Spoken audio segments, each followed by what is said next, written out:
Cuando con el comité ejecutivo buscábamos a quién invitar para inaugurar este congreso, para dar la primera conferencia, nos propusimos una serie de nombres. Y el de Gilles estuvo allí en primer lugar y presente, sobre todo porque muchos de los que formamos el comité ejecutivo habíamos leído sus textos, nos habíamos apasionado con sus textos y nos habíamos peleado con sus textos. Sobre todo nos habíamos peleado con sus textos. Allí por la década del 80. El imperio del vacío, el imperio de lo efímero, la era del vacío. Fueron algunos de los libros señeros en nuestra formación y en los debates que allí emprendíamos. Gilles Lipovetsky es muy difícil presentarlo bajo un solo rubro. Decir que es filósofo, decir que es sociólogo, es apelar a categorías dualistas contra las que Gilles ha combatido desde sus textos. Es un honor para nosotros, para nuestra ciudad, recibir por segunda vez a Gilles después de más de 15 años que estuvo aquí, para dar la primera conferencia en la que propone trabajar esta idea de las ciudades educadoras y las ciudades creativas. Gilles, nos atrevemos a tratarlo por su nombre porque estos días desde que llegó, estos días que hemos compartido con él, que hemos compartido el paseos por la ciudad, con el cual hemos compartido almuerzos y cenas, es una persona muy afable, muy amigable y que generosamente también entre el pasear y el comer también le gusta debatir ideas. Entonces, bienvenido Gilles, muchas gracias por estar con nosotros en nombre de nuestra ciudad y esperamos también seguir escuchando tus textos y seguir peleándonos con tus textos porque es una manera que tenemos de aprender. Con ustedes, Gilles Lipovetsky.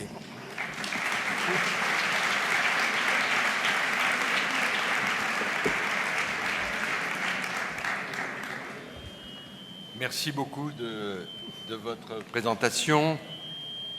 Monsieur le gouverneur, Madame la maire, messieurs et Madame les responsables de l'association des villes éducatrices, je veux d'abord vous remercier chaleureusement de votre invitation dans votre belle ville de Rosario, où je suis venu il y a maintenant une douzaine d'années. Et c'est un vrai bonheur de me retrouver ici pour parler du sens de la ville dans notre époque.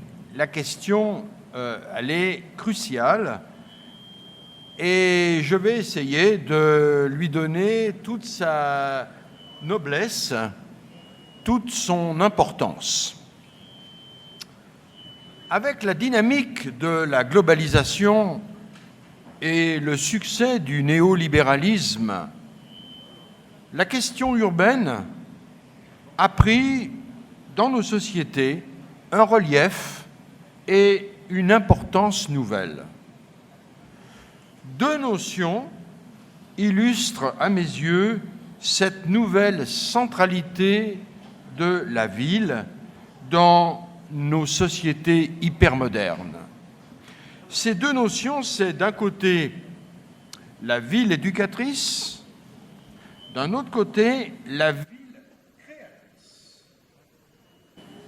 Ce sont ces deux concepts que je voudrais analyser en rapport avec la crise sociale de notre époque, mais aussi avec la recherche de voies nouvelles pour la cohabitation des populations, des voies nouvelles pour, encore plus largement, pour le mieux vivre ensemble. Le projet de ville éducatrice est finalement récent, puisqu'il naît à peu près au début des années 90.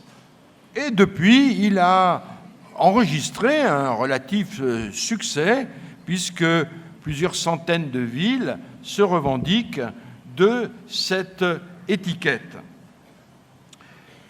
Alors, à quoi tient ce succès de l'idée de ville éducatrice? Du fait de la nouvelle centralité du savoir dans le monde d'aujourd'hui et de l'avènement des sociétés post-industrielles, le projet de ville éducatrice a manifestement l'avenir devant lui. La ville éducatrice est l'une des expressions de la ville hypermoderne et non pas de la ville moderne. Comme on le sait, les économies développées sont marquées par l'essor de ce qu'on appelle l'économie de la connaissance. Dans les économies post-fordiennes, la connaissance est devenue la principale force productive, la principale source de valeur et de profit, la principale forme de travail et de capital, c'est la connaissance. Nous sommes désormais au moment où le travail de production matérielle est relayé par du travail dit immatériel, fondé sur ce qu'on appelle le capital humain, le capital connaissance, le capital intelligence. C'est pourquoi on parle de plus en plus d'économie de l'immatériel, de capitalisme cognitif, de société de la connaissance ou de société de l'intelligence. C'est dans ce contexte que le concept de ville éducatrice prend tout son sens social et historique. Alors, de quoi s'agit-il? Comme vous le savez, il s'agit pour l'essentiel d'encourager et d'accélérer la pratique de l'apprentissage tout au long de la vie dans les régions métropolitaines de la planète. Bien sûr, le système scolaire, primaire, secondaire, universitaire, s'emploie à former, à éduquer les individus. Mais comme cela a été rappelé précédemment, cela manifestement ne suffit plus. Comme on le sait, il y a beaucoup de décrochages scolaires. Des centaines de milliers de jeunes sortent chaque année du système scolaire sans aucun diplôme, ce qui est un véritable scandale. Après 8 ans, 10 ans d'école, ils sortent sans rien. Des immigrés, des vagues d'immigration qui, aujourd'hui, proviennent en Europe, créent une population qui n'est évidemment pas intégrée et qui n'a pas le bagage culturel pour être correctement intégrée dans nos sociétés. On peut dire qu'aujourd'hui, à peu près en Europe, plus de 10% des gens ont des difficultés pour comprendre ce qu'ils lisent. Comprendre ce qu'ils lisent. Une proportion importante de la population n'a pas réussi, pas seulement les immigrés, ou même les enfants d'immigrés. Beaucoup plus largement, donc, une grande proportion de la population n'a pas réussi à maîtriser les apprentissages fondamentaux de la citoyenneté, qui est lire, écrire, compter. Et ce n'est pas tout. En effet, la globalisation, les évolutions technologiques, les nouvelles technologies de l'information et de la communication, l'avènement de la société du savoir obligent les individus à s'ouvrir en permanence à de nouvelles connaissances. Ils doivent acquérir sans cesse de nouvelles compétences. Ce n'était pas le cas dans la société moderne, où, comme dans le film de Charlot, on avait des ouvriers spécialisés qui faisaient le même travail. Il n'y avait pas besoin d'une grande formation culturelle et intellectuelle. C'était le travail à la chaîne. C'était l'âge moderne, les temps modernes, comme disait Charlie Chaplin. Cette époque n'est plus la nôtre, et elle le sera de moins en moins. Même pour ceux qui ont obtenu des diplômes scolaires et universitaires, il y a la nécessité maintenant de se former tout au long de la vie, de la petite enfance jusqu'à la fin de la vie, pour être compétitif sur les marchés globalisés, pour avoir des économies performantes. La formation permanente, le recyclage des connaissances est devenu un impératif catégorique de nos sociétés. Et c'est là qu'intervient le nouveau rôle de la ville. Car on ne peut pas tout attendre de l'école et de l'entreprise. Dans ce nouveau cadre de l'hypermodernité, la communauté urbaine se donne pour but de compléter le travail de ces institutions traditionnelles, de stimuler l'apprentissage tout au long de la vie, d'aider les individus, mais aussi les entreprises, afin qu'ils acquièrent des connaissances et des compétences adaptées à l'univers de la globalisation. Concrètement, il s'agit pour les villes de préparer la reconversion de la population active, comme par exemple en Allemagne, à Jena, qui est passée d'une ville industrielle à une ville high-tech, centrée sur le savoir, l'innovation, les biotechnologies. Il s'agit aussi, pour les villes, de corriger les inégalités économiques tout au long des parcours de la vie, en agissant prioritairement sur la correction des inégalités scolaires dans la formation initiale, car c'est là l'essentiel, dans la première initiation scolaire. Les villes ont un rôle majeur, non pas en se substituant à l'école, mais en créant des synergies, des aides, des stimulations.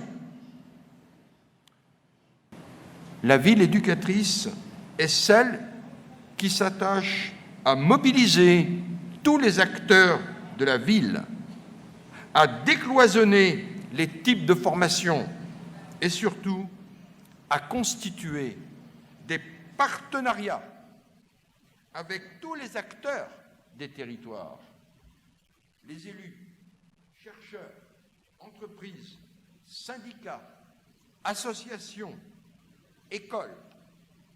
Il s'agit donc, surtout pour les villes éducatrices, d'inciter à l'interaction, à favoriser la création de réseaux, susciter des coopérations inédites, promouvoir des maillages entre les différentes institutions. Du coup, le projet de ville éducatrice contredit la thèse largement répandue selon laquelle le lieu géographique aurait perdu de son importance du fait de la globalisation, de la vitesse, des technologies de l'information et de la communication qui, en effet, fonctionnent à l'instantanéité et au rapprochement des distances. C'est vrai, vous allez sur Internet, en quelques secondes, vous pouvez communiquer à l'autre bout de la planète. Alors, on dit, bon, l'espace ne joue plus, l'important, c'est la vitesse et les réseaux. Et le lieu géographique, bon, ça ne compte plus parce qu'on est dans l'instantanéité. C'est faux. C'est faux. La thèse de la vitesse est vraie, mais ça n'implique pas la dépréciation du lieu géographique. Au contraire. Il semble que l'importance de la dimension territoriale, de la proximité géographique, reste extrêmement importante. Et cela parce que la proximité géographique permet des interactions, des échanges d'informations. Elle favorise l'apprentissage social et ça permet d'économiser du temps et de l'argent. D'ailleurs, il y a un exemple que tout le monde connaît et qui permet de montrer que le lieu géographique a son importance. Tout le monde connaît la Silicon Valley. Mais comment ça se fait, sur un territoire immense comme les États-Unis, qu'il y a un petit lieu comme ça où tout se concentre? Ça veut bien dire que le territoire garde une importance cruciale. Sinon, il y aurait des grandes technologies partout, dans tout le territoire américain, mais non, non, ils veulent aller là. Pourquoi là? Ah, parce que ça se croise, il y a des interactions, c'est plus rapide, on rencontre du monde. Ce qui est vrai pour le high-tech, l'est vrai encore plus pour les formations de base. Et là, la ville a un rôle absolument crucial. Dans la société du savoir, plus aucune institution ne détient le monopole de la connaissance. Et c'est là où l'action de la ville éducatrice peut jouer, parce qu'elle est au plus près des individus. Et par là même, elle peut être extrêmement efficace pour favoriser le recyclage des connaissances de tous. Alors, quels sont les buts et les objectifs de la ville éducatrice? Il s'agit, comme vous le savez, de valoriser le savoir sous toutes ses formes, de dynamiser l'apprentissage et l'éducation de base à l'éducation supérieure, donc à tous les niveaux de l'éducation. Il s'agit encore de faciliter l'apprentissage professionnel sur les lieux de travail, et cela pour développer le leadership des municipalités dans un marché mondial compétitif où la qualité de la main-d'œuvre est nécessaire.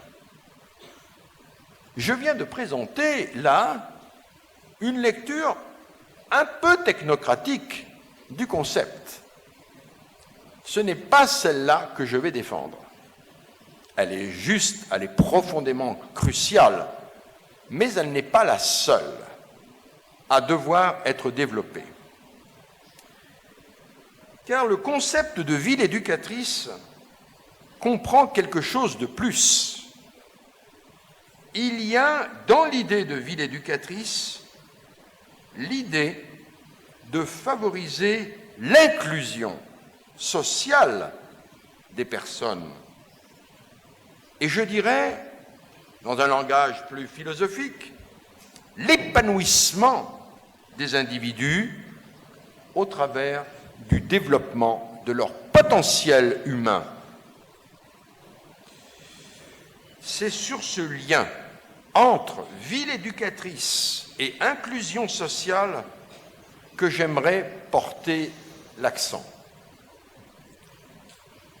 Quand on lit de nombreux rapports et d'analyses sur les villes éducatrices ou les villes apprenantes, il y a un flottement sur le concept. Laissons ça pour le moment. Une chose saute aux yeux, c'est souvent la priorité que l'on accorde au savoir de base, au savoir professionnel et cognitif, l'intelligence. À peu près tout semble renvoyer au développement du capital intellectuel, à l'acquisition des savoirs requis par les nouvelles technologies, au développement de l'acquisition des technologies de l'information, et de la formation permanente. Dans cette perspective, pour certains observateurs, finalement, la ville apprenante, ce n'est rien d'autre que, idéalement, une smart city, capable d'attirer les investissements externes. Il faut former pour que la ville devienne performante et que, du coup, on va attirer les talents, les entreprises, les capitaux. Cette perspective économico-centrée et scholaro-centrée me paraît trop restrictive et finalement pauvre.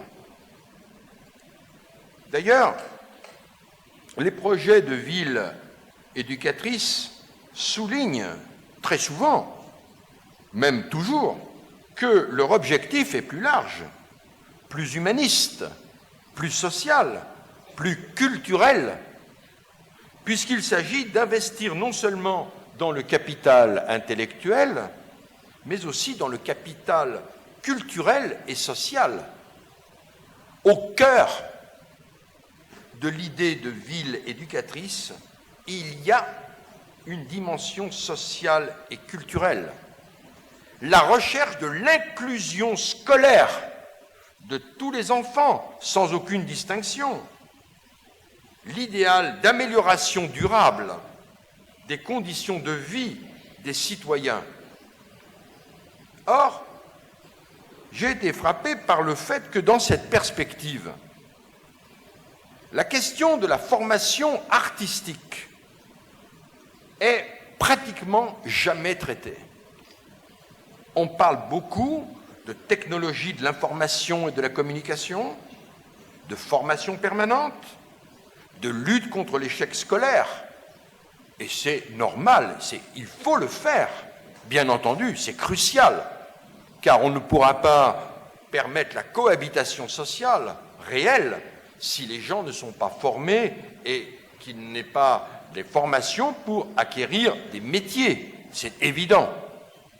Mais, curieusement, on ne parle pas beaucoup de la question de la création, de l'art, dans ses rapports avec la citoyenneté, avec l'inclusion sociale et la qualité de vie.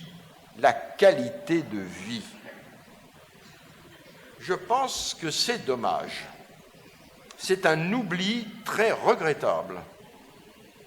Il faut impérativement donner à la formation artistique la place qu'elle mérite dans le projet de la ville éducatrice.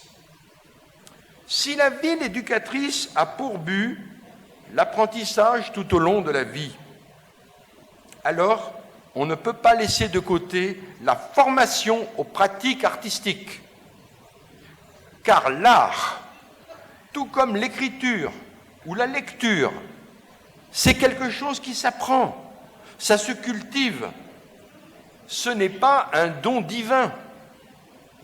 Il faut donner aux gens et aux jeunes en particulier les outils, les méthodes pour apprendre à aimer peindre, dessiner, chanter, jouer d'un instrument. Nous avons maintenant en Europe un gros problème d'intégration des jeunes qui vivent dans des quartiers déshérités et qui sont en situation d'échec scolaire. Certains de ces jeunes désinvestissent totalement l'école, d'autres même rejettent la nation et embrassent la cause djihadiste. Face à ces menaces très graves, nos gouvernements ont lancé des programmes d'éducation morale et civique.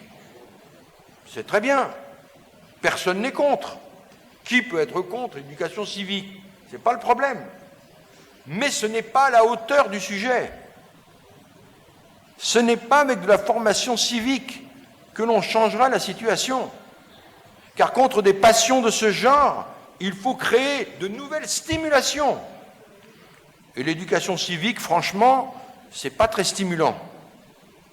Ça ne suffira pas pour l'intégration sociale. On en est très très loin. Ce n'est pas un enseignement de type moral et scolaire qui peut permettre aux jeunes de trouver un sens à la vie, trouver le goût de travailler et de participer à la vie de la cité. Qu'est-ce qu'il faut alors à ces jeunes? Il faut qu'ils aient des exemples vivants, réels, incarnés, qui peuvent trouver une passion au travers de ces exemples. Il leur faut des activités capables de les valoriser, d'augmenter l'estime de soi. Avec la dynamique de l'individualisme, les repères et les cultures politiques, religieuses, professionnelles même, qui autrefois structuraient les individus, eh bien, ces repères se sont dissous. C'est ça l'individualisme. Privé d'encadrement collectif, privé de traditions structurantes, les individus sont de plus en plus désorientés, déboussolés, à la recherche d'eux-mêmes. L'individualisme hypermoderne, c'est un individualisme anxieux, insécurisé. Nous vivons le temps des identités malheureuses, perdues, incertaines. Autrefois, les identités étaient reçues de l'extérieur. J'avais la religion de mon père. Souvent, j'avais le métier de mon père. Je vivais dans le même village que mes parents et mes grands-parents.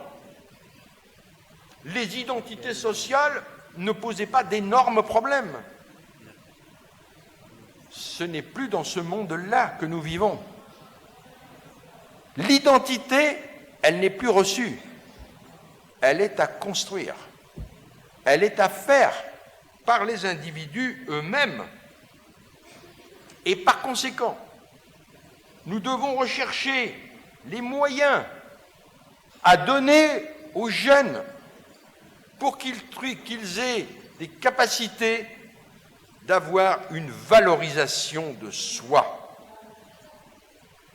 Certains qui échouent à l'école recherchent cette valorisation. Tout le monde la recherche.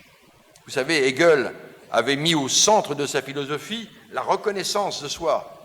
Être reconnu, c'est consubstantiel à l'être humain. On veut être reconnu, valorisé. Mais comment? C'est là où ça commence à devenir difficile. Et alors, qu'est-ce qu'on voit?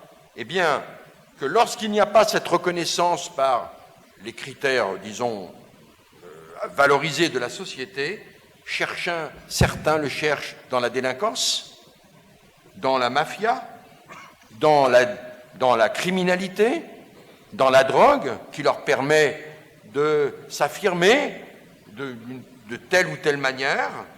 D'autres le recherchent dans des nouveaux mouvements religieux, dans des formes de fanatisme qui conduisent aux formes de violence que nous connaissons.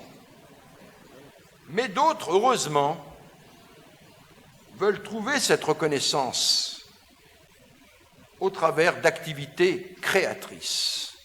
Et c'est là que j'aimerais insister. L'un des moyens, me semble-t-il, pour favoriser la cohabitation, c'est de favoriser l'estime de soi, la valorisation de la personne. Nous ne réussirons pas à gagner le défi de la cohabitation, du bien vivre ensemble, si les gens ne s'aiment pas. Et d'abord, s'ils s'aiment eux-mêmes. Si on ne s'aime pas soi-même, alors les dérives les plus dangereuses sont à craindre.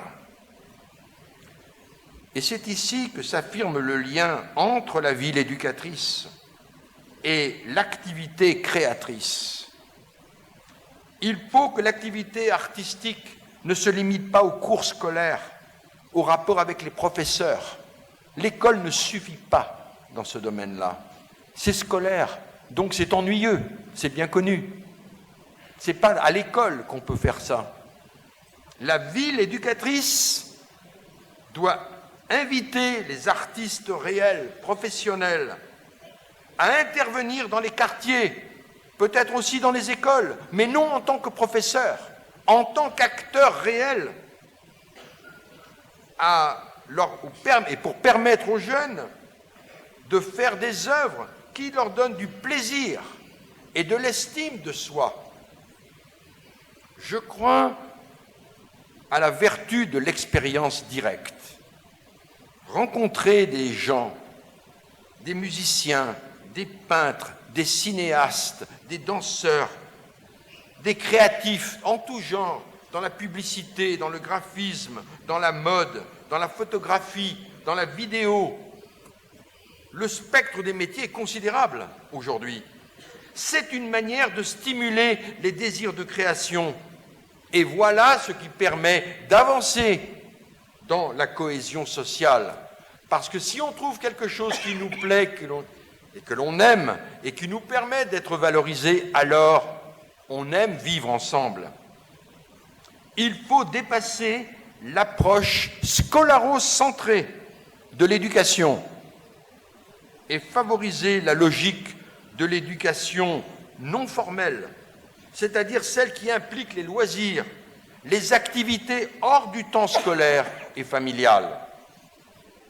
C'est ici que la ville peut jouer un rôle majeur, et cela en finançant les interventions des créatifs dans les villes, dans les quartiers, dans des ateliers, dans différentes sortes. C'est évidemment à adapter, notamment aussi en créant des salles et des lieux d'exposition qui permettent aux gens qui ont fait des choses dans nos quartiers de les montrer, aux jeunes de leur permettre de faire des choses qui seront des possibilités pour eux de gagner l'estime à la fois d'eux-mêmes et l'estime des autres. Et cela en favorisant les cours de musique et de danse moderne, le street art, l'art numérique, l'art vidéo. Ce n'est pas un phénomène périphérique ou marginal. Car dans nos sociétés, partout se multiplient les désirs de création artistique au sens large.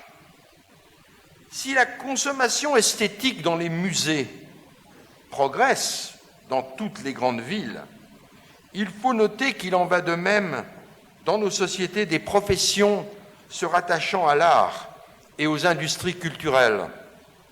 Aux États-Unis, l'industrie de l'entertainment compte 8 fois plus d'employés que l'industrie automobile. 8 fois plus dans l'entertainment. En France, entre 1990 et 1999, les professions culturelles ont augmenté de près de 20%. Les États-Unis comptent 2 millions d'artistes professionnels. Leur nombre a été multiplié par 4 depuis 1965. Entre 1982 et 1999, les effectifs des artistes plasticiens ont augmenté de 25%, ceux des artistes de variété de 120%, ceux des comédiens et des artistes dramatiques de 240%. Enfin, ce n'est pas tout. Je n'ai parlé là que des chiffres d'artistes professionnels.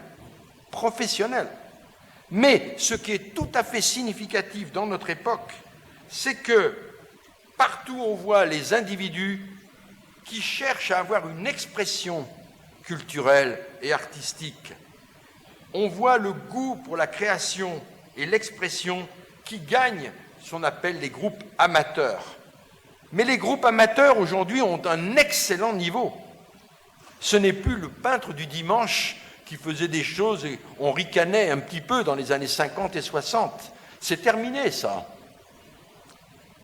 On a souvent dit que nos sociétés créaient de la passivité consumériste. L'exemple de l'individu devant la télévision. Oh, on est passif, c'est vrai. Et pourtant, on voit se développer aussi le contraire.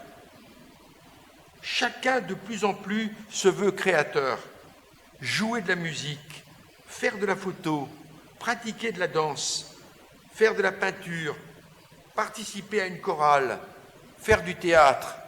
Et qu'est-ce que les gens mettent sur Facebook? Immédiatement, des photos. On est devenu un peuple de photographes. Tout le monde s'envoie des photos et on attend des likes. Ça traduit le fait que les individus recherchent une toute petite gratification au travers de quelque chose qu'ils trouvent beau, expressif, significatif. J'ai pris évidemment un exemple basique, mais à tous les niveaux. Dans une ville comme Grenoble où j'habite, on compte une centaine de chorales. Une centaine de chorales. Des gens qui se réunissent une fois par semaine et qui chantent. 3 Français sur 10 ont maintenant une activité artistique. Ça a doublé depuis les années 70. Nous devons entendre cela, le sens que ça a. On voit par là que l'individualisme hédoniste n'est pas seulement synonyme de consumérisme. L'individualisme coïncide aussi avec la volonté de réaliser quelque chose de personnel, de choisi, et qui répond à ma subjectivité personnelle. Par cette création, les individus ne cherchent pas tant à gagner de l'argent. Ils veulent réaliser quelque chose qu'ils aiment, dans lesquels ils se retrouvent, parfois qui compense un travail qui n'est pas toujours gratifiant. Cette dynamique-là, j'en suis convaincu, va se développer. Pourquoi?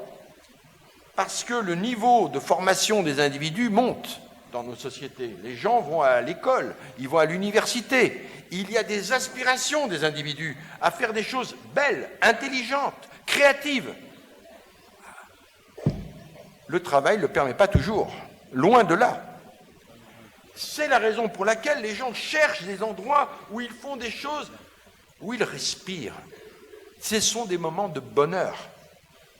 Et ça, ce n'est pas quelque chose de purement subjectif. C'est fondamentalement politique. Le politique doit s'emparer de cette question-là. Car s'épanouir, être soi, échapper à la routine des jours et du travail, c'est l'objectif fondamental d'une société démocratique. Car une société démocratique, ce n'est pas seulement une société politique qui permet la participation électorale. C'est une société qui se donne pour but l'épanouissement et la liberté de l'homme. Si donc le capitalisme s'accompagne d'une consommation esthétique de masse, il favorise également la poussée des ambitions créatives individuelles, grâce en particulier aux nouvelles technologies, les caméras, les appareils photo, les synthétiseurs, tout ça est devenu disponible pour tous. Songez, en 1930, faire un film, il fallait des caméras, c'était extraordinairement lourd, personne ne pouvait faire ça, même les photos. Si vous regardez les photos que les gens prenaient dans les années 50, ce sont des photos minables, la qualité technique était très faible. Aujourd'hui, n'importe quel jeune avec son smartphone peut faire des vidéos, faire des films. J'ai été responsable d'une exposition à Barcelone, au CCCB, qui était centrée sur le rôle de l'écran dans le monde contemporain. Et nous avions prévu de faire un appel pour que, parallèlement aux choses, disons, officielles, les gens puissent s'exprimer au travers d'écrans. On a reçu plus de 300 vidéos. d'amateurs, des jeunes ou de moins jeunes, qui prenaient des petits films sur des thèmes qui étaient proposés. On en a reçu des centaines. Et drôles, tragiques, bon, les gens. Il y a là le goût aujourd'hui de faire des choses dans lesquelles on n'est pas simplement servile et où on n'obéit pas à des commandements qui viennent de l'extérieur. Je crois qu'il faut tirer toutes les conséquences de cela pour l'avenir. C'est dans ce contexte marqué par l'esthétisation des goûts et des pratiques que l'action de la ville éducatrice prend tout son sens et sa valeur essentielle. La ville éducatrice doit venir répondre au désir d'expression, de création des individus. Et c'est pourquoi, à mes yeux, on ne doit pas penser la ville éducatrice sans la ville créatrice. Mais qu'est-ce qu'on appelle la ville créatrice? La première apparition de cette expression date de 1980 et l'UNESCO a lancé le réseau mondial des villes créatives en 2004.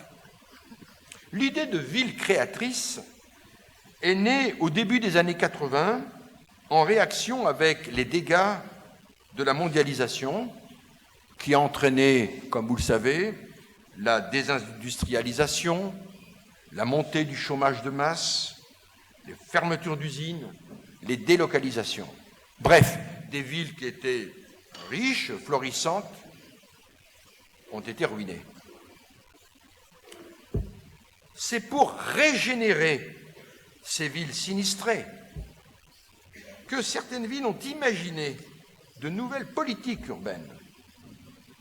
Face au défi de la désindustrialisation, alors l'idée s'est développée qu'il fallait passer de la ville productive à la ville créative, de la ville moderne à la ville post-moderne ou post-industrielle.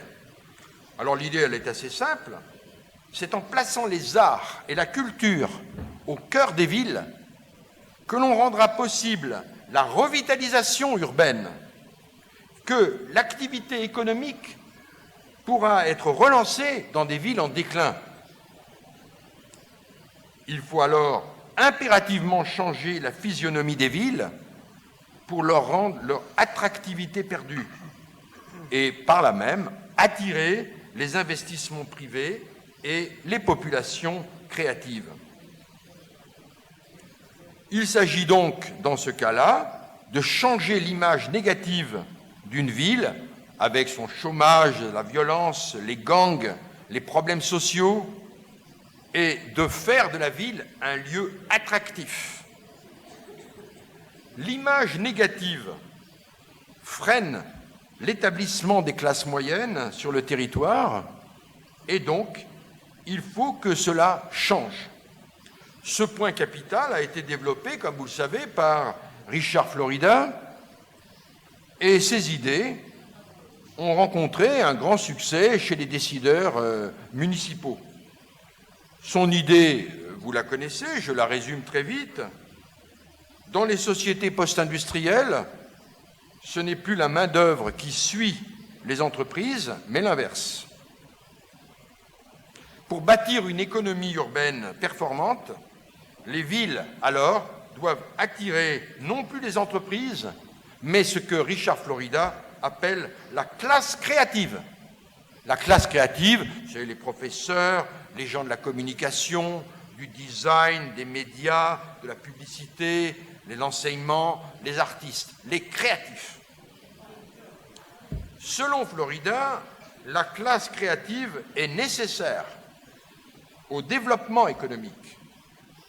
Et le développement économique est moins créé par le progrès technologique que par le capital humain, c'est-à-dire par la présence de professionnels, source d'innovation technique et de richesse. Alors, pour attirer cette classe créative, la ville doit favoriser les nouvelles technologies, les talents, c'est-à-dire les gens ayant une haute formation, mais aussi la diversité culturelle et créative au travers des arts, des musées, des expositions, etc. Pour ce qui nous intéresse aujourd'hui, les politiques urbaines devraient donc se focaliser sur la qualité de vie, la vie culturelle, l'ambiance urbaine, d'où l'importance nouvelle de ce qu'on appelle parfois le marketing urbain, destiné à créer une image marque de la ville pour attirer, séduire les investisseurs, les créatifs et donc la nouvelle classe créative.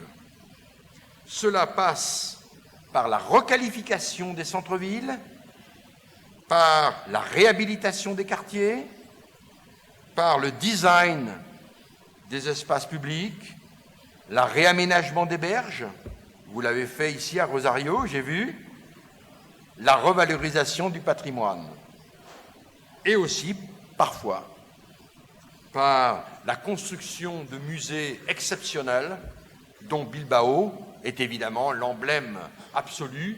Voilà une ville qui s'était effondrée du fait de cette désindustrialisation, et par le coup de génie de la municipalité, c'est devenu un des plus grands lieux touristiques d'Europe, et en tout cas d'Espagne, grâce à un musée qui, en cascade, entraîne un changement de l'image de la ville. C'est évidemment un exemple qui ne peut pas être généralisé, bien évidemment. C'est absurde. Mais on voit le nouveau rôle que peut jouer aujourd'hui la créativité, l'art, les musées dans la manière de penser la ville de demain. Je pense que ces nouveaux modes de gouvernance urbaine sont extrêmement positifs. Non seulement parce que ça permet de développer le tourisme, mais aussi parce que ça améliore la qualité de vie dans la ville, la fierté des habitants qui sont fiers d'habiter dans une ville belle, moderne, attrayante.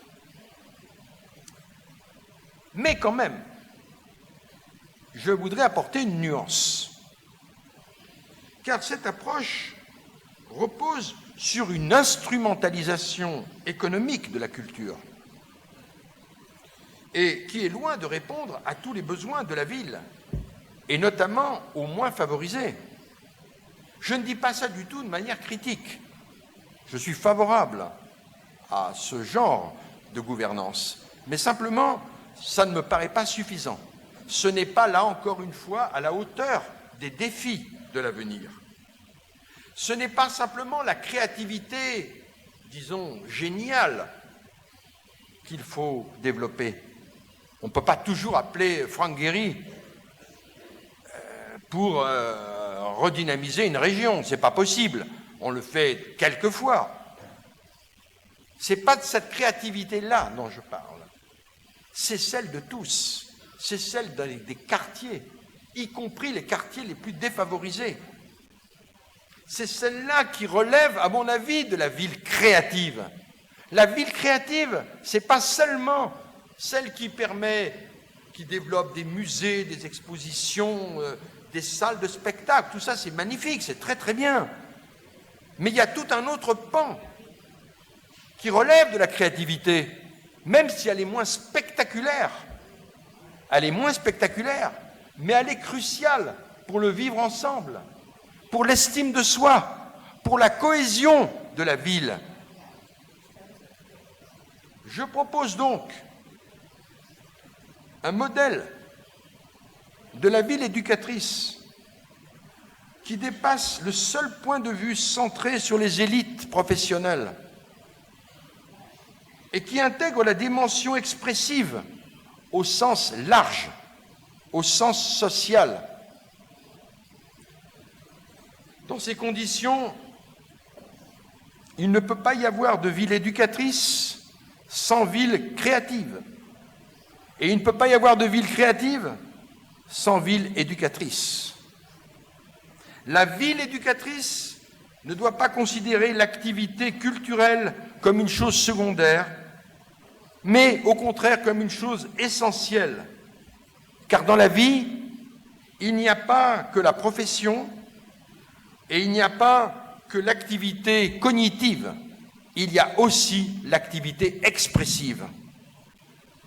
Pour développer la cohésion sociale, la qualité de vie de tous dans la cité, il faut intégrer systématiquement les créatifs en tout genre pour qu'ils puissent se diffuser dans le corps social et permettre des apprentissages. J'ai la conviction que la ville éducatrice et la ville créative ne font qu'un. Ils ne doivent faire qu'un. On a pu dire que la ville éducatrice est une utopie du XXIe siècle. Peut-être, mais c'est une utopie parfaitement réaliste et réalisable, notamment grâce aux nouvelles technologies et aux actions volontaires des villes, car tout cela ne coûte pas tellement cher. Ce n'est pas, encore une fois, construire des palaces, des palais d'art qui ruinent les cités parfois. Ce n'est pas celle-là dont je parle.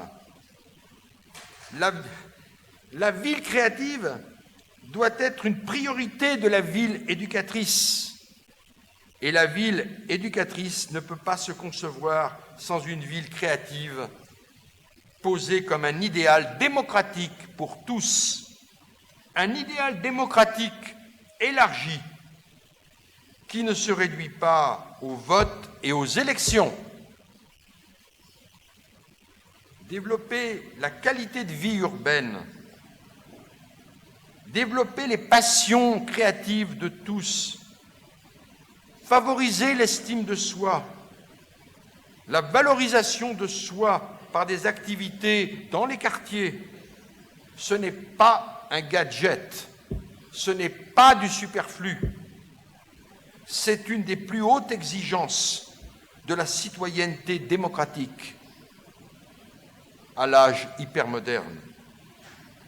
Je forme le souhait que la ville éducatrice devienne un vecteur central de développement de l'idéal démocratique au sens complet du terme, à savoir, comme je le disais tout à l'heure, l'épanouissement de chacun et la construction d'une vie belle. Une vie belle, ça ne veut pas dire simplement esthétique. Une vie belle, c'est une vie digne, une vie dans laquelle on peut se reconnaître. Il faut dépasser, me semble-t-il, l'approche instrumentale de la culture et de la ville éducatrice. Dès lors, l'engagement dans la voie de la création, de l'art, de l'expression dans la ville devient une réelle politique, une politique noble, démocratique, que nous devons tous nous employer à promouvoir. Notre époque appelle une politique de l'art, non pas seulement en ouvrant des musées et des salles de spectacle, mais surtout en favorisant dans les quartiers une activité créatrice. C'est là le vrai sens d'une politique démocratique de l'art, et pas simplement de faire aller davantage de gens dans les musées ou au théâtre. Encore une fois, la démocratie, ce n'est pas seulement un idéal de participation électorale, c'est un idéal humain qui pose comme but le plein développement du potentiel humain. Et c'est cela qu'à mes yeux doit réaliser la ville éducatrice. Je vous remercie beaucoup.